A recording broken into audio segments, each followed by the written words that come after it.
नमस्कार दोस्तों, राम राम खम्मा बने।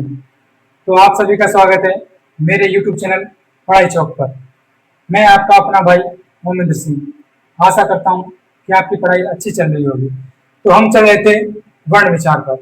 तो कल की क्लास में हमने पढ़ाया था आपको संयुक्त अक्षर। संयुक्त अक्षर में मैंने 4 भेद बताए थे। ये 4 भेद होते हैं इनके छ, त्र, य और स्र। आज पढ़ेंगे हम उच्छ्रित। उच्छ्रित या उच्छिक्त। उच्छिक्त, ध्यान दीजिए। जो ये उच्छ्रित है, उच्छ्रित का शाब्दिक अर्थ होता है फेंकना, और उच्छित का संधि विच्छेद करेंगे तो उत धन छित्त, अर्थात उत का अर्थ होता है ऊपर और छित्त का अर्थ होता है बिगड़ा हुआ रूप। तो इसकी परिभाषा होगी कि बिगड़े हुए रूपों को ऊपर फेंकना ही उच्छित कहलाता है। तो आइए देखते हैं। उच्छ्रित, उच्छ्रित का अर्थ होता है, उच्छ्रित का शाब्दिक अर्थ होता है, शाब्दिक अर्थ होता है फेंकना, फेंकना। और उच्छित का संधि विच्छेद करेंगे तो हम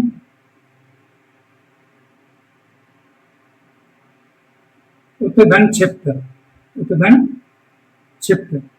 तो उत का अर्थ होता है, उत का अर्थ होता है ऊपर,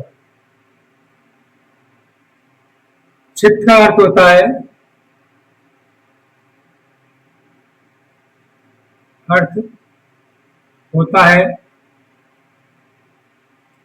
बिगड़ा रूप, बिगड़ा रूप। तो इसकी परिभाषा होगी बिगड़े रूप को, बिगड़े रूप को ऊपर फेंकना, ऊपर फेंकना ही, ऊपर फेंकना ही उच्छित कहलाता है। उच्छित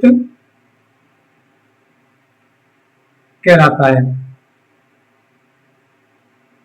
उच्छित कहलाता है। जैसे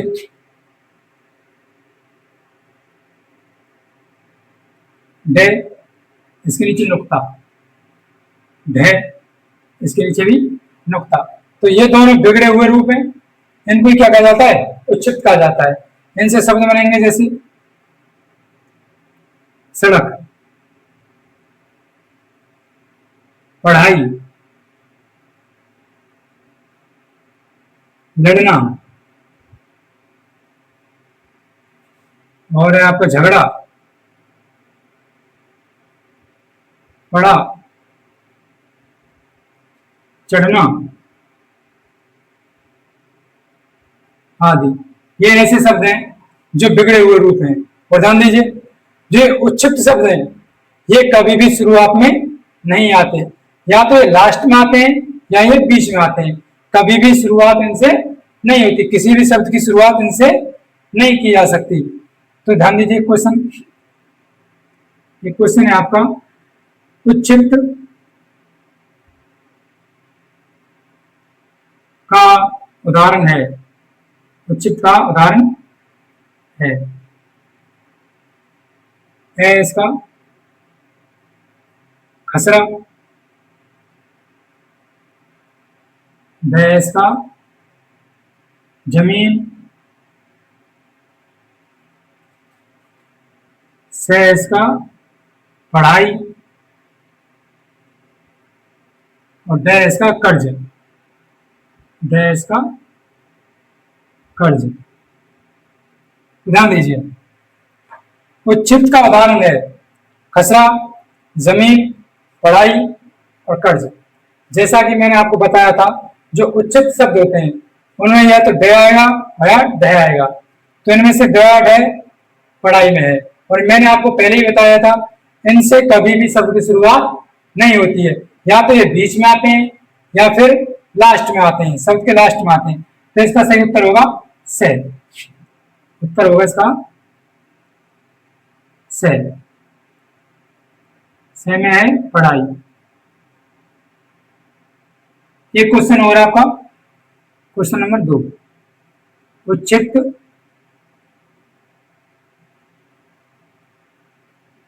समूह नहीं है, उच्चित समूह नहीं है। तो ए, इसका ए है भड़काऊ, दूसरा है झगड़ना, झगड़ना। बे में है इसका लड़ाकू, धड़ाम। से है इसका पढ़वाना, पढ़वाया। द है इसका षड्यंत्र और चढ़ना। ध्यान दीजिए, उच्चित समूह नहीं है, हमें ऐसा शब्द ढूंढना है इसमें जो समूह में उच्चित शब्द नहीं हो। अब ध्यान दीजिए, भड़काऊ, झगड़ना, इन दोनों में बीच में आ रहा है तो ये उच्चित शब्द है। इसमें लड़ाकू और धड़ाम दोनों में उच्चित शब्द बीच में आ रहा है तो ये भी दोनों क्या है, उच्चित शब्द हैं। पढ़वाना और पढ़वाया दोनों के बीच में है, ये भी उच्चित शब्द है। षड्यंत्र और चढ़ना, चढ़ना में तो उच्चित शब्द है, परंतु जो षड्यंत्र शब्द है उसमें ये उच्चित शब्द नहीं है, क्योंकि जो ये ड है ये इसके नीचे हलंत लगा हुआ है।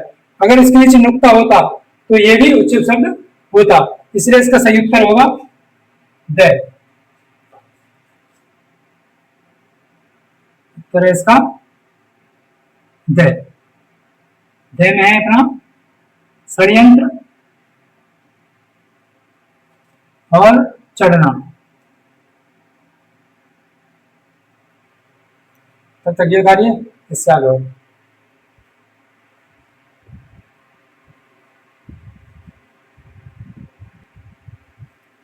अब ध्यान दीजिए, जो इनका बिगड़ा हुआ रूप है दो, डे और ढे। पहले इसके डे के बारे में चर्चा करेंगे हम, डे इसके बारे में चर्चा करेंगे थोड़ी सी। जो ये डे है ये तद्भव शब्द है, अर्थात इसका उपयोग अधिकतर हिंदी भाषा के शब्दों में ही किया जाता है। यह तद्भव शब्द है, तद्भव शब्द है। दूसरा है यह अल्पप्राण है। मैंने अल्पप्राण आपको पहले ही बताया था। और यह घोष ध्वनि है, यह घोष ध्वनि है। एक बार और बता देता हूं उनके बारे में। जिन ध्वनियों का उच्चारण करते समय हमारे श्वास वायु की कम ऊर्जा मुख से बाहर निकलती है उन्हें अल्प प्राण कहते हैं। और घोष ध्वनि, जिन ध्वनियों का उच्चारण करते समय हमारा स्वर तंत्र कंपन करता है अर्थात गूंज करता है उन्हें घोष ध्वनि कहते हैं। तीसरा इसका, चौथा यह ट वर्ग के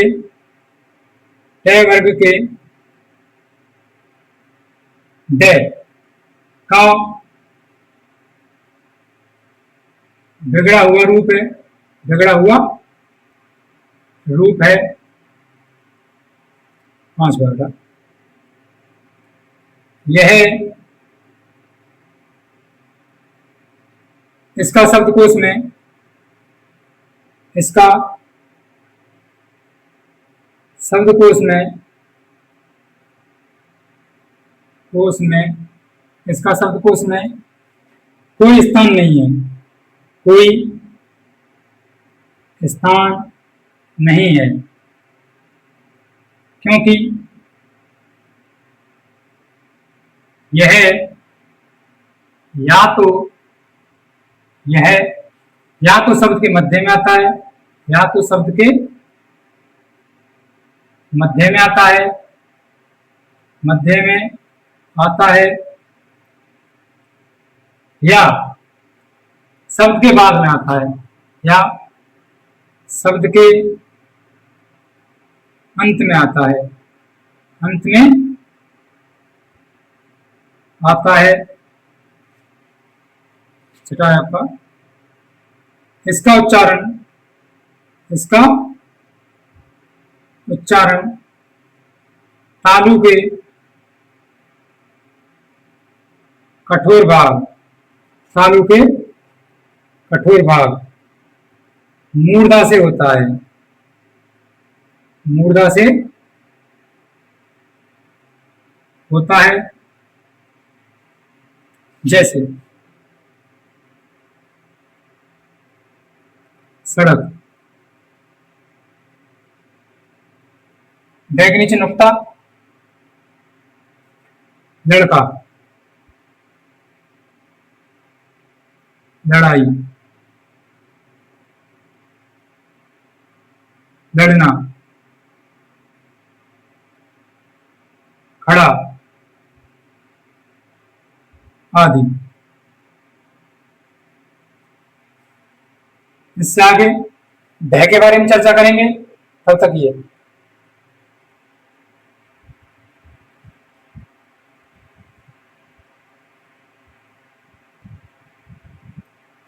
अब जानेंगे ढ के बारे में। दूसरा है ढ, तो यह भी तत्व शब्द है। यह तद्भव ध्वनि है, यह तद्भव ध्वनि है।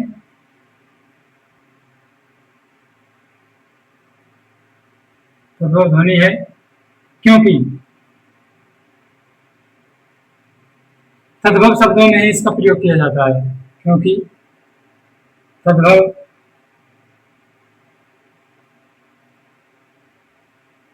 शब्दों में ही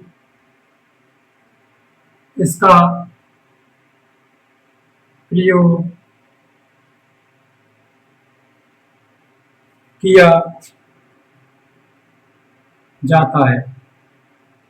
दूसरा बेटा इसका, यह महाप्राण है, महाप्राण है। तो महाप्राण का एक बार दोबारा बता देता हूं, ये पहले भी बताया था मैंने कि महाप्राण जिन ध्वनियों का उच्चारण करते समय श्वास वायु की अधिक ऊर्जा हमारे मुख से बाहर निकलती है तो उसे महाप्राण कहते हैं।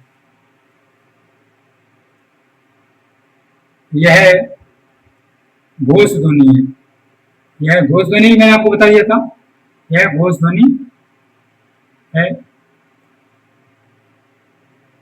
यह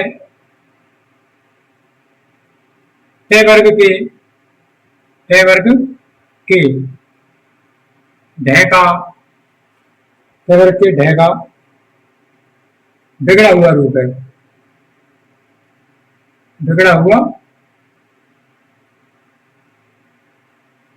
रूप है। इसका उच्चारण, इसका उच्चारण तालु के कठोर भाग, कठोर भाग मूर्धा से होता है, कठोर भाग मूर्धा से होता है। छठा आपका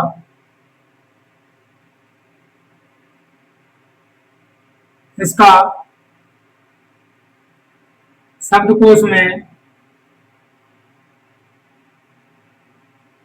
कोई स्थान,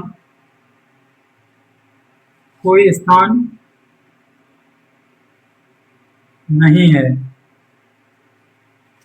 कोई स्थान नहीं है, क्योंकि क्योंकि यह शब्द के मध्य में आता है, मध्य में आता है, या शब्द के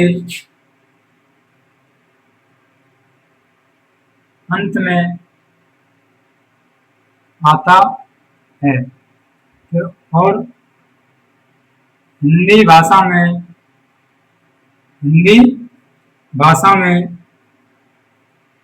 इससे किसी शब्द की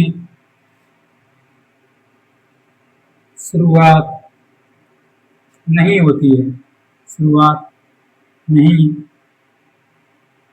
होती है। जैसे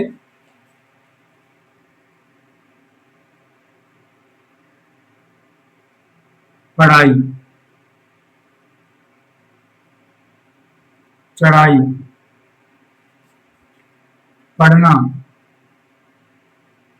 चढ़ना, पढ़ा आदि, यही उच्चित स्वर है। इससे आगे और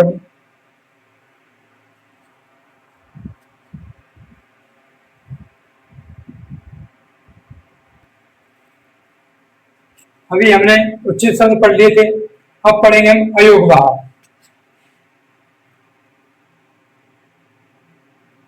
अयोगवाह, ध्यान दीजिए, अयोगवाह का संधि विच्छेद करते हैं तो हम ए धन योग धन वाह,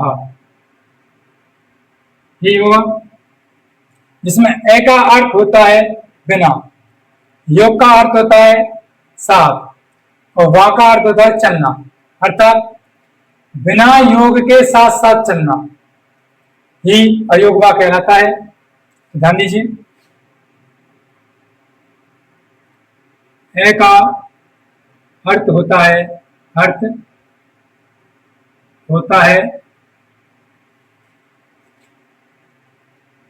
बिना, योग का अर्थ होता है, योग का अर्थ होता है साथ और वहां का अर्थ होता है चलना। तो अयोग वहां का अर्थ होगा, अयोग वहां का अर्थ होगा बिना योग के चलना, बिना योग के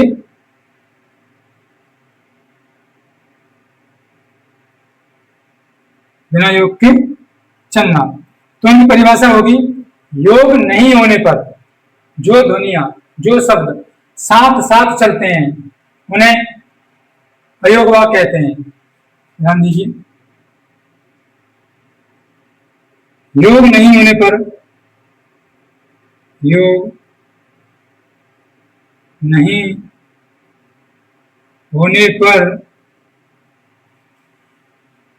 जो ध्वनियां साथ साथ हैं, योग नहीं होने पर जो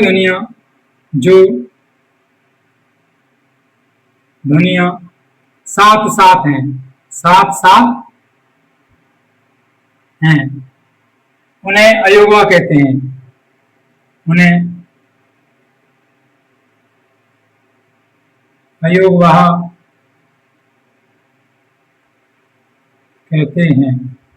अब ध्यान दीजिए, इन्हें हम स्वर भी नहीं कह सकते क्योंकि ये स्वरों के बाद अर्थात स्वरों के अनुसार आते हैं, और इन्हें हम व्यंजन भी नहीं कह सकते क्योंकि ये व्यंजन शब्दों से पूर्व में आते हैं। ध्यान दीजिए, इन्हें हम स्वर भी नहीं कह सकते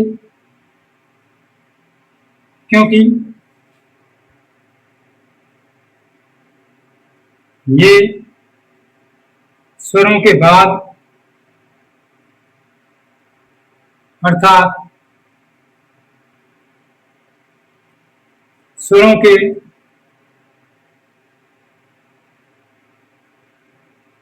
अनुसार आते हैं, अनुसार आते हैं, अनुसार आते हैं। और इन्हें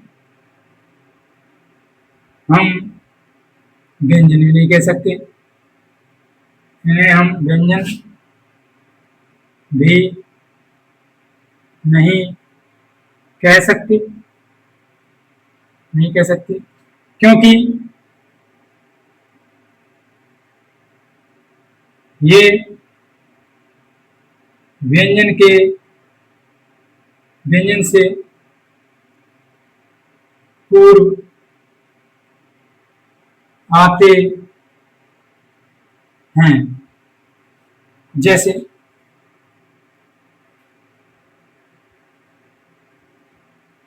अनुस्वार, अनुस्वार होगा आपका जो अंगुर वाले होते हैं अनुस्वार, और एक है विसर्ग,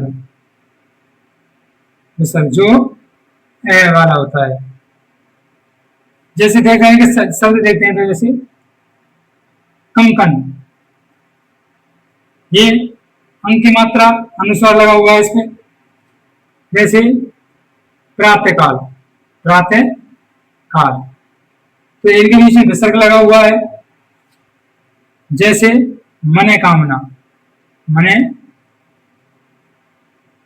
कामना, इनके बीच में विसर्ग लगा हुआ है। जैसे कंग, इसके ऊपर अनुस्वार लगा हुआ है, इसके ऊपर अनुस्वार लगा हुआ है। अब जानेंगे इनके बाद अनुस्वार, फिर उसके बाद विसर्ग। तो तब तक ये है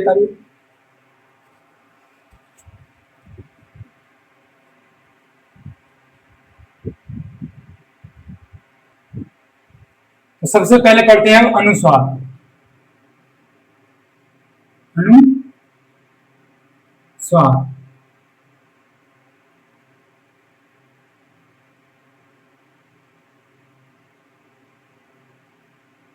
तो सबसे पहले अनुस्वार का संधि विच्छेद देखते हैं। अनुधन स्वर, तो अनु का अर्थ होता है अनुसार,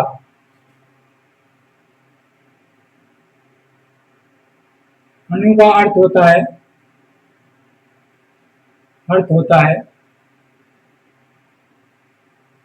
अनुसार, अनुसार। और स्वर का अर्थ होता है, स्वर का अर्थ होता है, स्वर का अर्थ होता है स्वर। तो इसकी परिभाषा होगी स्वर के अनुसार, स्वर के अनुसार नासिका उच्चारण, नासिका उच्चारण। स्वर के अनुसार नासिका उच्चारण ही अनुस्वार कहलाता है, उच्चारण अनुस्वार कहलाता है, अनुस्वार कहलाता है। जैसे संजय, तंग, संजय तंग, गंजा, मंजिल आदि। तो ध्यान दीजिए, जो ये शब्द है यह तत्सम ध्वनि है, यह तत्सम ध्वनि है, अर्थात ये संस्कृत भाषा में इसका अधिकतर उपयोग होता है। सेकंड है इसका, इसकी मात्रा इसकी मात्रा दीर्घ की होती है। दीर्घ की होती है। दीर्घ मतलब बड़ा।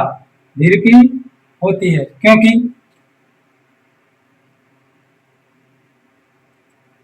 जिसके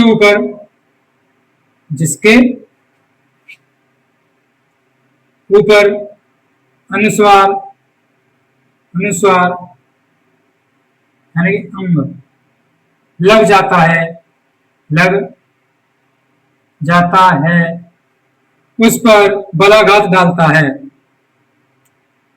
उस पर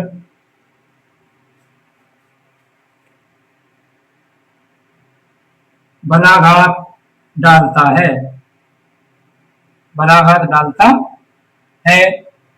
तीसरा है इसका बेटा देवनागरी लिपि हिंदी। देवनागरी लिपि हिंदी। देवनागरी लिपि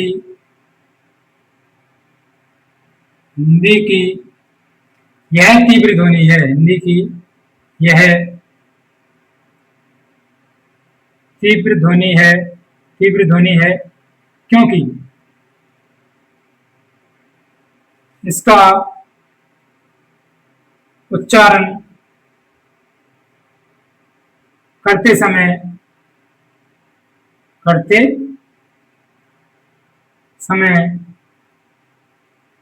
श्वास करते समय श्वास वायु नासिका से श्वास वायु नासिका से तेज गति से निकलती है।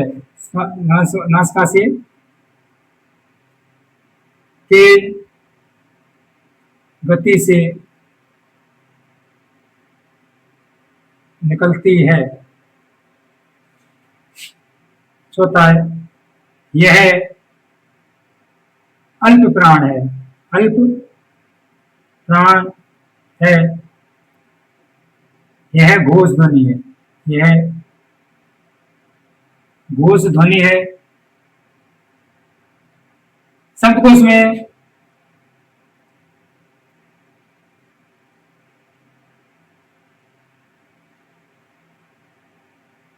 शब्दकोश में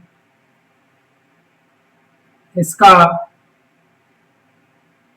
पहला ही स्थान है। स्थान है।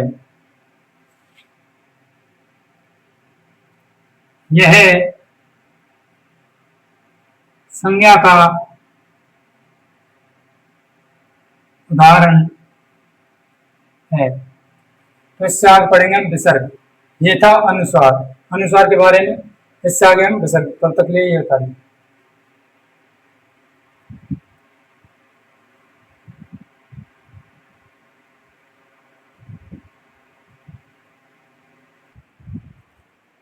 अब पढ़ेंगे विसर्ग।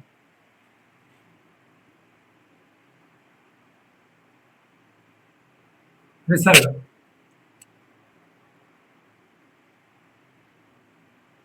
ध्यान दीजिए। पहले विसर्ग का संधि दीजिए। विधन सर्ग। वी का अर्थ होता है अनुसार। यहाँ पे वी का अर्थ भी क्या होगा? अनुसार होगा। और सर्ग का अर्थ होता है सर्ग का अर्थ होता है स्वर। तो इसकी परिभाषा होगी स्वर के अनुसार कंठ उच्चारण। कंठ उच्चारण। नासिका का उच्चारण नासिका द्वारा होता है और अय का उच्चारण विसर्ग का उच्चारण कंठ के उच्चारण द्वारा होता है। कंठ उच्चारण ही विसर्ग कहलाता है। विसर्ग कहलाता है। जैसे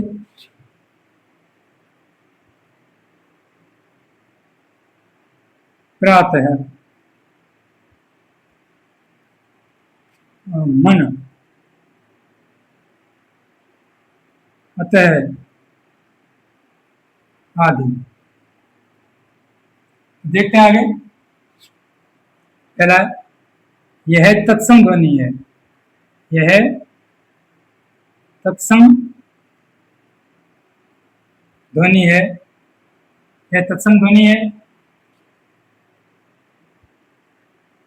इसकी मात्रा, इसकी इसकी दीर्घ की मात्रा होती है। इसकी मात्रा दीर्घ की होती है। इसकी दीर्घ की मात्रा होती है। मात्रा होती है। तीसरा बेटा इसका, विसर्ग का उच्चारण, विसर्ग का उच्चारण, विसर्ग का उच्चारण छह के रूप में होता है। छह के रूप में, के रूप में होता है, होता है। तो एक नोट डालेंगे इससे पहले। नोट, नोट में जो छह शब्द है, छह शब्द, छह शब्द, इसका अपवाद है। इसका अपवाद है क्योंकि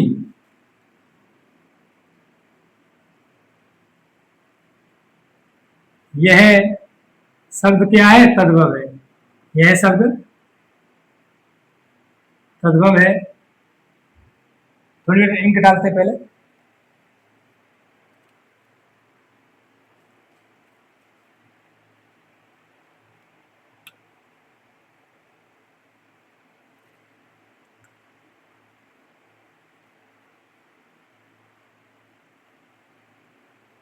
इंक डालते हैं पहले।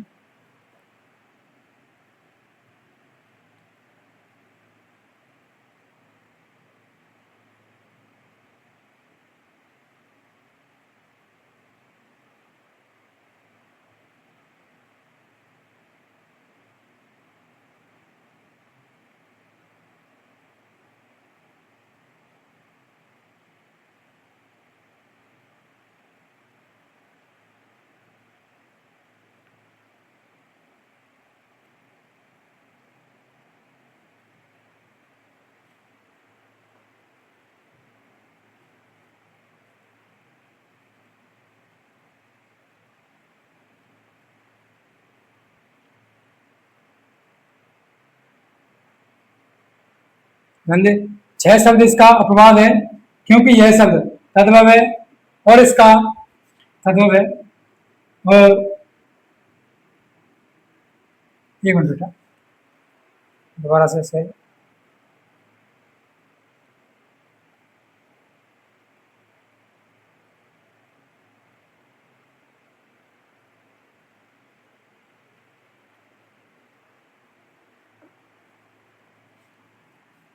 शब्द तद्भव है और इसका, और इसका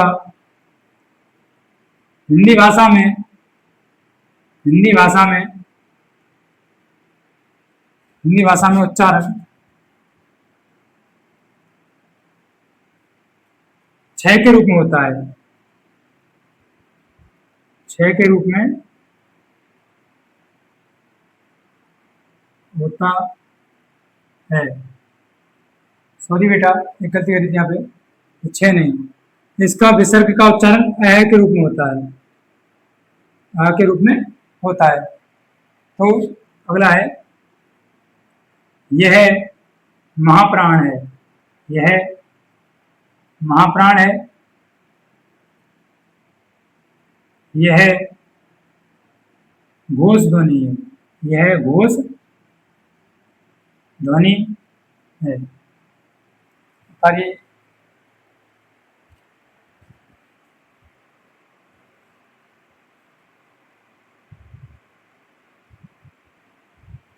एक प्रश्न है बेटा, क्वेश्चन, जो तू शब्द है, तू किस भाषा का शब्द है? किस भाषा का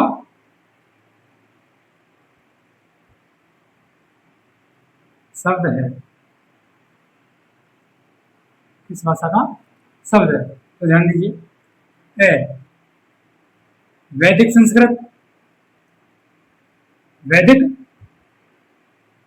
संस्कृत, वे हिंदी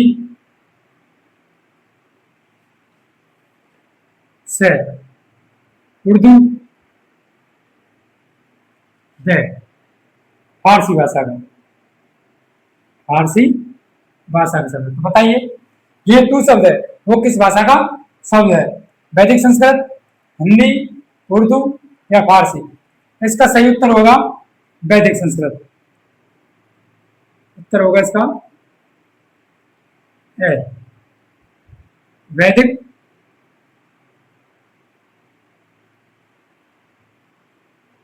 वैदिक संस्कृत इसका सही उत्तर होगा। वस्तुतः देवनागरी लिपि हिंदी में, देवनागरी लिपि हिंदी में कुल 52 ध्वनियां होती हैं,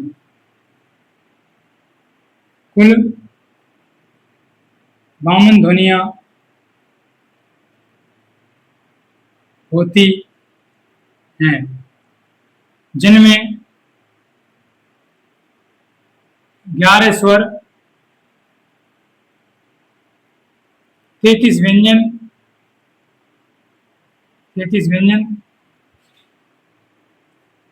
4 संयुक्त अक्षर,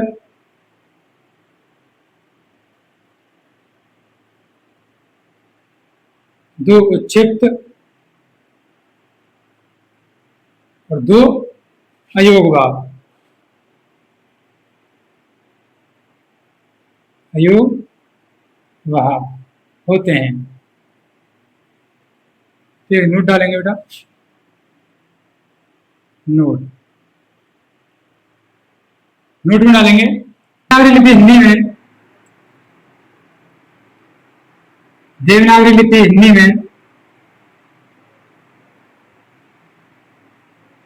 में 52 ध्वनियों के अलावा, 52 ध्वनियों के अलावा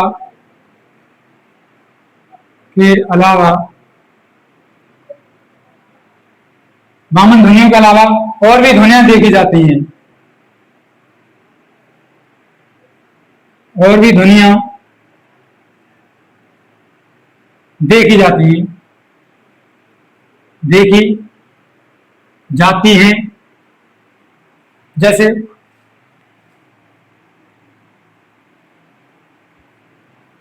एक शब्द चंद्रबिंदु,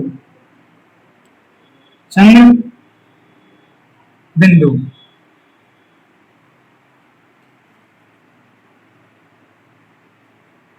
इस प्रकार का।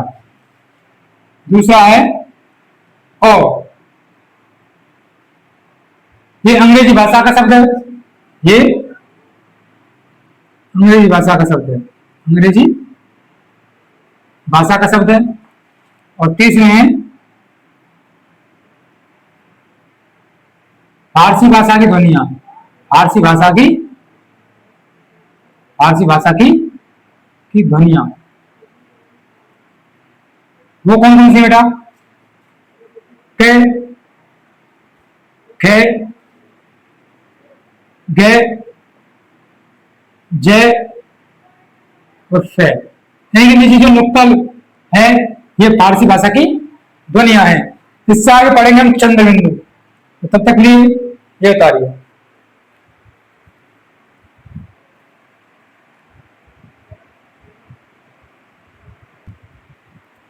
तो अब देखते हैं चंद्रबिंदु। पहला है चंद्र बिंदु।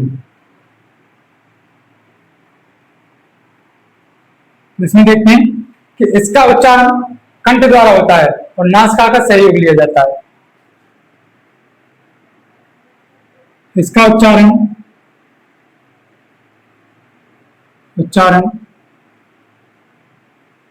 कंठ द्वारा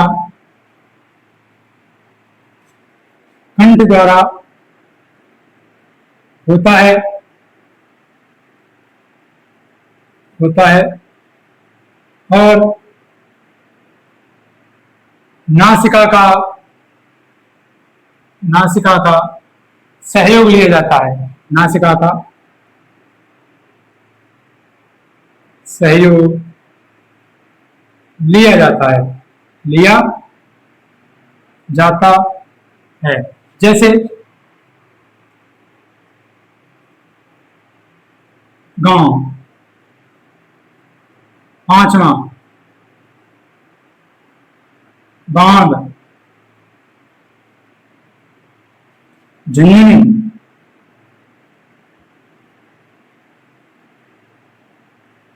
आदि। ये सभी चंद्र बिंदु हैं इनके ऊपर। और दूसरा है,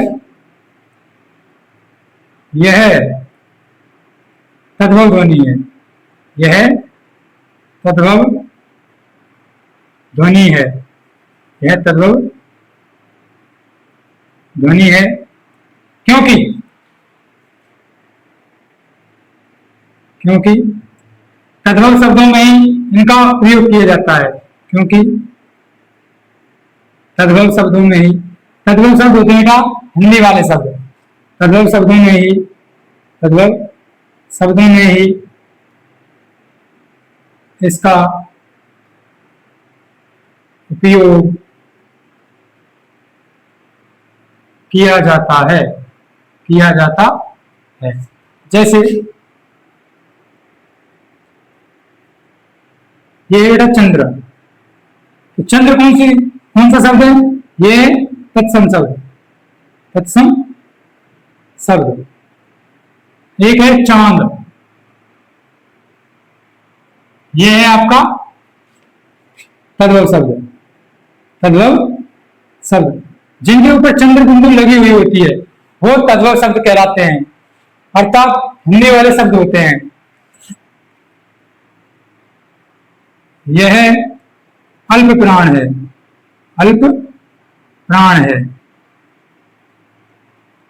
चौथा है, यह घोष ध्वनि है, घोष ध्वनि है।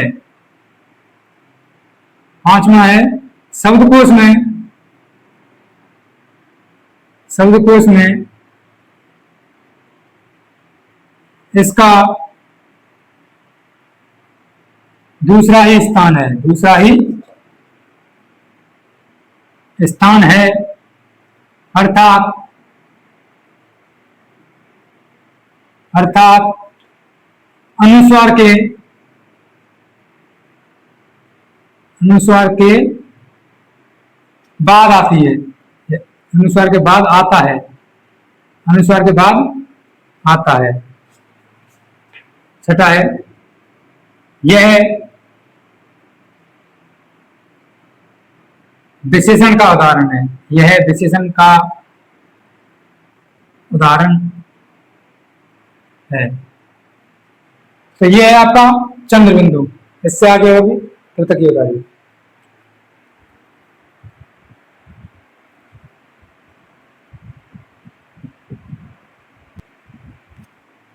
तो एक नोट डालेंगे, नोट,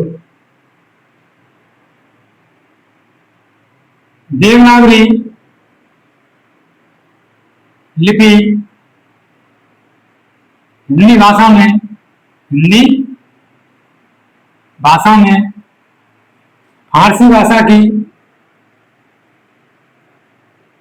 फारसी भाषा की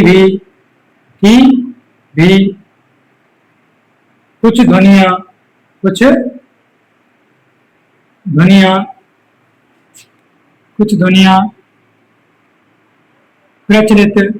हैं, कुछ ध्वनियां प्रचलित हैं। तो देवनागरी लिपि हिंदी भाषा में फारसी की भी कुछ ध्वनियां प्रचलित हैं। जैसे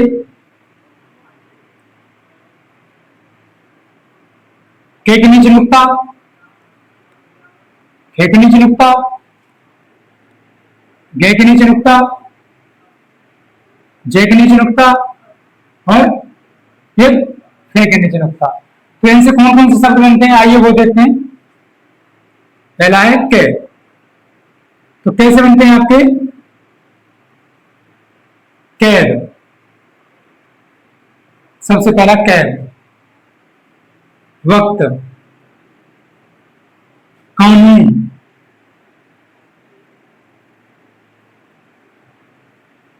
कानून, कायदा, कायदा, कर्ज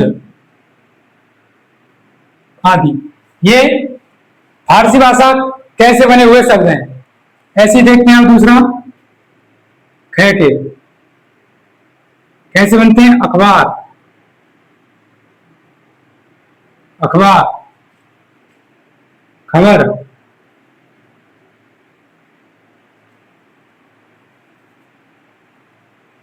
खबर, खैरियत,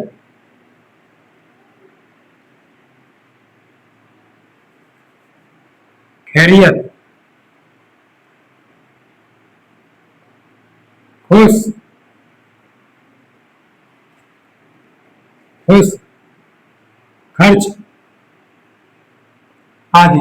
ये फारसी भाषा की ध्वनि ख से बने हुए शब्द हैं। एक है आपका गे, गे से आपके बनते हैं बेटा गलत, अगर,